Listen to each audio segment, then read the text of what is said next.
यार मैं ਤੁਹਾਨੂੰ ਸੁਪਰ ਦੇ ਬਿਸਕਟ ਕਹਿਆ ਸੀ ਵੀ ਸੁਪਰ ਦਿਓ ਤੁਸੀਂ ਲੈਮਨ ਚੁੱਕ ਦਿੱਤਾ ਬਿਸਕਟ ਤੇ ਬਿਸਕਟ ਹੀ ਹੁੰਦਾ ਸੁਪਰ ਹੋਵੇ ਭਾਵੇਂ ਲੈ ਮੈਂ ਖਾਣਾ ਹੀ ਨਹੀਂ ਯਾਰ ਲੈਮਨ ਰੱਖੋ ਇਹਨੂੰ ਬੜਾ ਲੈ ਕੋਈ ਹੋਰ ਦਿਓ ਇਹ ਵੱਖਰਾ ਗਾ ਕੇ ਗਲੀ ਕਰਨਾ ਆ ਜਾਂਦਾ ਹੈ ਤੂੰ ਬੰਦੇ ਨਾ ਆਦਾ ਚੀਜ਼ ਮੈਂ ਆਪਾਂ ਨੇ ਨਾਲ ਤੇ ਮੈਨੂੰ ਸੁਪਰ ਦਿਓ ਕਦੇ ਕੋਈ ਚੀਜ਼ ਤਬਦੀਲ ਕਰਾਉਣਾ ਆਂਦਾ ਤੂੰ ਨਾ ਕੱਲ ਤੋਂ ਸਾਡੀ ਦੁਕਾਨ ਤੇ ਨਾ ਆਇਓ ਤੁਸੀਂ ਕਿਉਂ ਬਸ ਅਸੀਂ ਕਿਹਾ ਤਾਂ ਜੋ ਕਹਿਤਾ ਅਸੀਂ ਜੋ ਕਹਿਤਾ ਬਸ ਅਸੀਂ ਵੀ ਜੋ ਗੱਲ ਅਸੀਂ ਵੀ ਜੋ ਕਹਿ ਦਿੱਤਾ ਫਿਰ ਮੈਂ ਸੁਪਰ ਹੀ ਲੈਣਾ ਸੀ ਸਾਡੀ ਦੁਕਾਨ ਤੇ ਨਾ ਆਇਓ ਹੁਣ ਸੁਪਰ ਵੀ ਵਾਪਸ ਕਰਨ ਆਣਾ ਤੂੰ ਮੈਨੂੰ ਪਤਾ ਬਸ ਤੂੰ ਨਹੀਂ ਆਣਾ ਹੁਣ ਤੈਨੂੰ ਪਤਾ ਨਾ ਵਾਪਸ ਆਣਾ ਹਾਂ ਮੈਨੂੰ ਪਤਾ ਤੀਸਰਾ ਚੱਕਰ ਤੇਰਾ ਹੋਣਾ ਫਿਰ ਮੈਨੂੰ ਕੋਈ ਹੋਰ ਚੀਜ਼ ਦਿਓ ਰੱਖ ਦਿਓ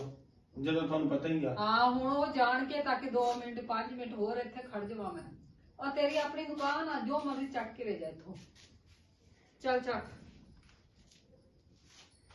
ਹੁਣ ਚੱਕਣਾ ਤੇ ਕੋਈ ਨਹੀਂ ਅੱਛਾ ਮੈਂ ਸਵੇਰ ਲੈਣ ਆਵਾਂਗਾ ਰੱਖੋ ਇਹਨੂੰ ਸਵੇਰ ਫੇਰ ਆਉਣਾ ਤੂੰ ਇੱਥੇ ਲੈ ਮੈਂ ਹੁਣ ਸਵੇਰ ਹੀ ਖਾਣਾ ਬਿਸਕਟ ਹੁਣ ਤੇ ਰਾਤ ਹੋਈ ਆ ਤੇ ਫਿਰ ਰੱਖਦੀ ਕੋਈ ਨਹੀਂ ਪੁੱਛਦਾ ਖਰਾਬ ਨਹੀਂ ਹੁੰਦਾ ਇਹ ਲੈ ਜਾ ਫਿਰ ਤੂੰ ਰੱਖਦੀ ਸਵੇਰ ਖਾ ਲਈ ਫਿਰ ਪੈਸੇ ਨਹੀਂ ਹੈਗੇ ਮੇਰੇ ਕੋਲ ਪੈਸੇ ਕੋਈ ਨਹੀਂ ਹੈਗੇ ਤੇਰੇ ਤੇ ਵਾਪਸ ਦੇ ਔਰ ਮੇਰੇ ਨਗਦੀ ਵਾਲੇ ਗਾਹਕ ਚਲੇ ਜਾਣਗੇ ਫਿਰ ਕਿੱਥੋਂ ਮੇਰੀ ਦੁਕਾਨ ਤੋਂ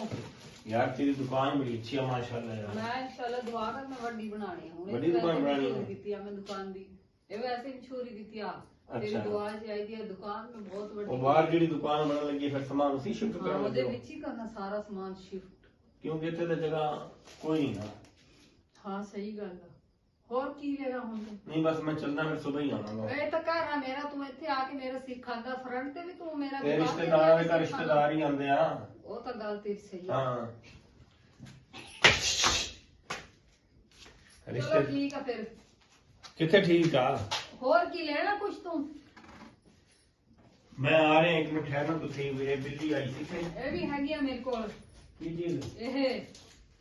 ਆ ਕੀ ਚੀਜ਼ ਆ ਇਹ ਸੁੰਬੀ ਆ ਆ ਦਿਖਾ ਮੈਨੂੰ ਇਹ ਬੜੀ ਮਜ਼ੇ ਦੀ ਆ ਇਹ ਕਿਸ ਦਾ ਕੀ ਕਰਨਾ ਪੈਂਦਾ ਇਹ ਖਾਂਦੇ ਆ ਇਹਨੂੰ ਬੱਚੇ ਕਿਸ ਤਰ੍ਹਾਂ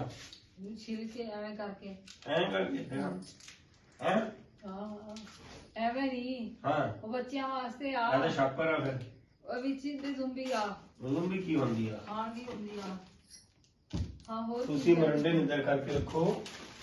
ਜ਼ੁੰਬੀ ਨਿੱਦਰ ਰੱਖੋ ਕੇ ਕਰਕੇ ਇਸ ਤਰ੍ਹਾਂ ਆ ਤੂੰ ਨਾ ਸੁਬਹ ਆ ਕੇ ਮੇਰੀ ਦੁਕਾਨ ਦੀ ਸੈਟਿੰਗ ਮੈਂ ਇਨਸ਼ਾਅੱਲਾ ਤੇਰੀ ਸੈਟਿੰਗ ਕਰਦਾ ਦੁਕਾਨ ਦੀ ਆ ਕੇ ਹਾਂ ਮੈਨੂੰ ਕਿਹੜਾ ਪਤਾ ਸਮਾਨ ਵੀ ਤੈਨੂੰ ਮੈਂ ਲੈ ਕੇ ਦੇਣਾ ਹੋਰ ਤੇ ਇਹ ਵੀ ਪਈ ਆ ਖਾਣੀ ਹੈ ਜੇ ਨਹੀਂ ਬਸ ਸਵੇਰ ਹੀ ਆਵਾਂਗਾ ਹੁਣ ਤੇ ਮੈਂ ਫਿਰ ਹੁਣ ਸੁਬਹ ਫੇਰ ਆਣਾ ਮੇਰਾ ਸਿੱਖਾਂ ਕਮਰੇ ਦਾ ਰੰਗ ਵੀ ਕਰਾਉਣਾ ਸੁਬਹ ਤੇ ਤੂੰ ਆਣਾ ਹੀ ਮੈਨੂੰ ਪਤਾ ਤੇਰਾ ਤੂੰ ਜਾ ਹੀ ਨਾ ਇੱਥੇ ਹੀ ਰਹਿ